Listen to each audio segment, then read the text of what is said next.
I'm Danny702 and welcome to Goodsprings, Nevada. Today we took a short road trip from Las Vegas to the historic town of Goodsprings, Nevada. This town gives you a really cool glimpse of the Wild West, plus it has probably one of the oldest saloons in Nevada. We're going to visit that today, as well as give you a glimpse of the town itself. Goodsprings, Nevada sits about 45 minutes away from the Las Vegas Strip.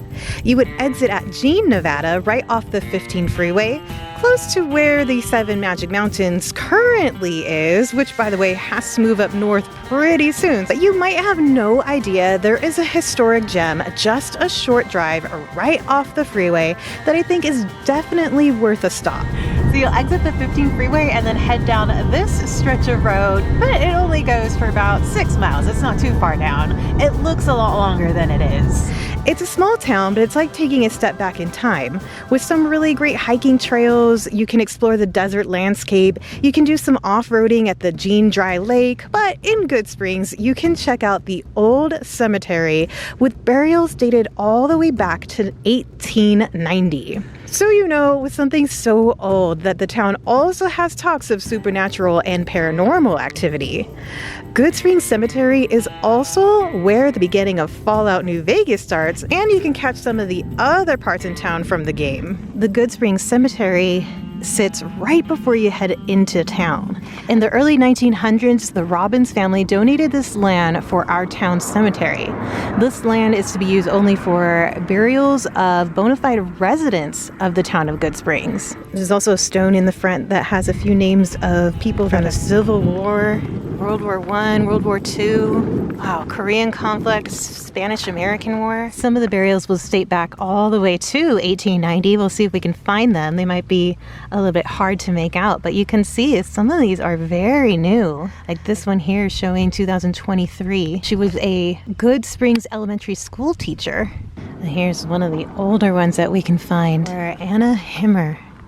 Looks like she was just 21 years old. Born in 1869 and passed 1890.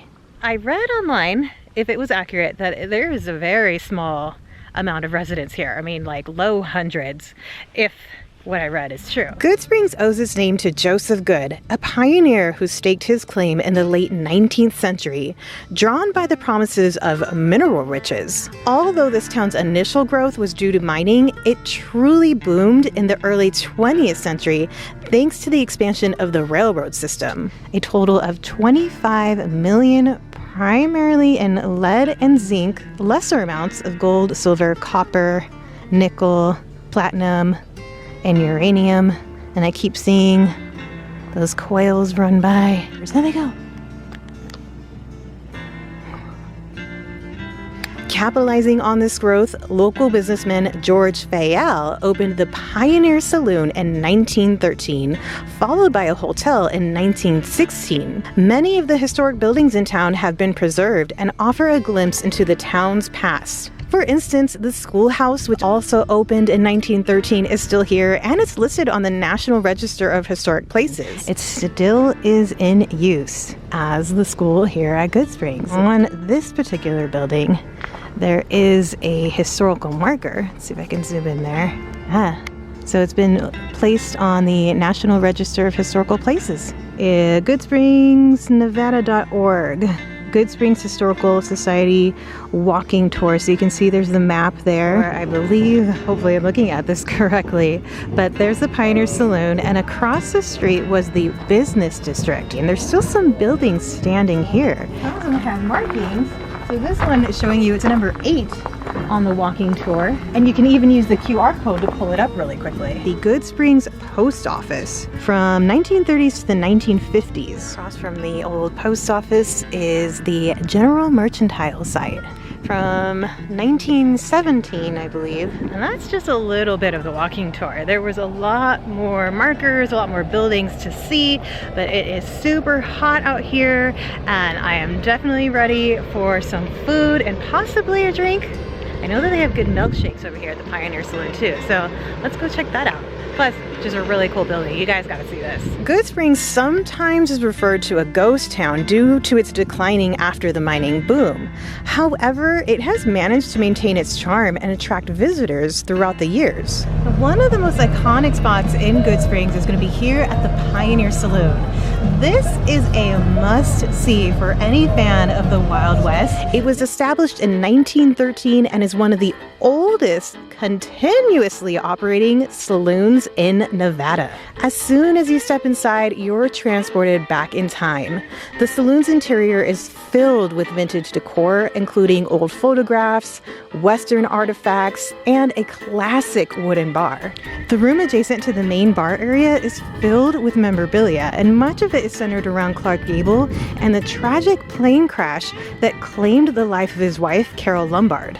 Gable spent 3 agonizing days at this bar, anxiously awaiting news of his wife after a plane crash. He ended up getting the word that she perished in the crash on a nearby mountain on January 16th of 1942. According to the local lore, the burn marks on the wooden bar surface are said to be the result of Gable's nervous habit of burning out his cigarettes while awaiting the news. You can see these markings here are said to be from Clark Gable himself. Oh, they got a whole lot of new stuff from the last time we were here, at least. It's been a while. But a lot of things on the game. So this is it. This is where we are.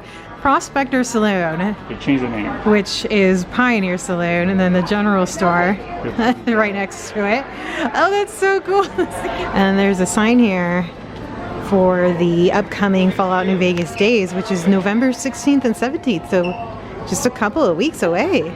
Pioneer Saloon has gained worldwide recognition, making appearances in countless movies, music videos, television shows, and of course Fallout New Vegas. And all around the saloon you'll find some really cool history.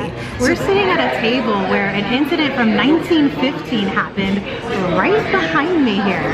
An employed miner, Paul Koski, was shot by Joe Armstrong, who was the poker dealer here, after being caught cheating. The original tin wall still has 3 bullet holes from the incident. They have it on display alongside the local newspaper headline and the coroner's report, which is pretty wild to see. So Paul Koski is also believed to be one of the several spirits that linger in the Pioneer Saloon. Employees and customers said that they have witnessed a variety of ghostly phenomena, like a female voice weeping in the empty woman's restroom at nighttime, or an antique telephone ringing despite being unplugged, and even unexplained movements of objects. That's just to name a few. The walls and the ceilings are all the original stamped tin. There's even a stove right behind me that's the original stove, all from 1913. Still standing through the desert heat, the desert storms. The winters can be rough out here, but it's still standing. It's still original. It's pretty darn amazing. But here is the Pioneer Saloon menu. Breakfast will be served from 9 a.m. until noon. And they've got a pretty large breakfast menu, things like pancakes or flapjacks. They've got briskets and gravy, the Clark Gable brisket sandwich, about $10 to, let's say, $20 for some of the menu items there.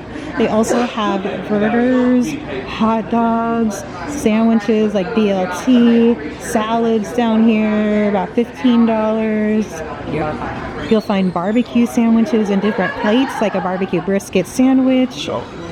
They have pizza and different types of desserts.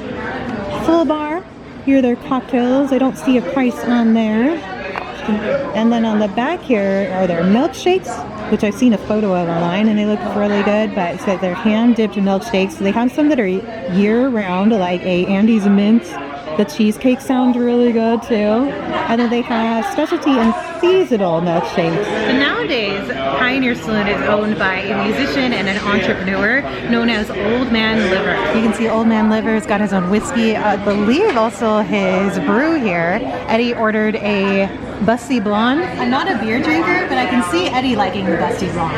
So for lunch, Eddie ordered the Cowboy Burger for $13.99, and it is a Angus beef patty topped with lettuce, tomato, and onion with your choice of cheese. And then I ordered the hot Vermont dog, which was also $13.99, but that comes with a jalapeno cheddar dog wrapped in jalapeno bacon and topped with their famous ghost sauce. Yeah, I just really wanted to try the ghost sauce. I don't know how hot it's gonna be, but we're gonna see. Yeah, there's a definite kick. But like not super hot. It's not crazy hot. With the name of ghost sauce, I thought it was gonna be crazy, like sweating hot, but it's not too bad. I like it. Tolerable. They not only have good food, good drinks, and all of the amazing history, but they also do live music on weekends and hold events like weddings. They have a Halloween party out here. There's even an annual Fallout get-together that we've been wanting to check out. So they were telling us when they do the Fallout event that there was about 3,000 people that showed up last time, which is funny because the town probably has about 300 in the whole town. So can you imagine 3,000 people at the bar at the Pioneer Saloon? There's a whole outside section. We're gonna go out there in a little bit. Right, I'm sort of seeing now how 3,000 people can fit in this at this bar with the outdoor section. Pretty darn big back here. Really cool backdrop with the desert landscape. You got the music, the live music going on right now. And on Wednesday nights, they do a burlesque show here too. Last Wednesday. Every last Wednesday of the month. So not every Wednesday. They are open 7 days a week. They open at 9 a.m. Weekends they close at midnight, and then the weekdays I believe they close around 9 p.m. or 10 p.m. They also do a happy hour Monday through Friday from 4 p.m. until 7 p.m., which is kind of close. $5, you call it cocktails. All right, so we couldn't resist the hand-dipped milkshakes, and we went with a cheesecake milkshake, which has vanilla ice cream, a whole slice of cheesecake, strawberry sauce, cream cheese frosting, graham cracker crumbles, and whipped cream topping. Yeah, this is really good. You definitely have to get the milkshakes here. Eddie and I split it, and I'm a little sad that I didn't get my own because that disappeared so quickly. You can taste the cheesecake little bits in there. It's very good. So there you have it, folks. Thanks for joining me and taking a look at Goodsprings, Nevada. Such a fun, historic town right outside of Las Vegas. Maybe you're a historic buff. Maybe you're just looking for something unique to do around Las Vegas, something off the beaten path. This is definitely a town to check out. Until next time, please subscribe for more adventures in Las Vegas and the surrounding areas, and we will catch you in the next one.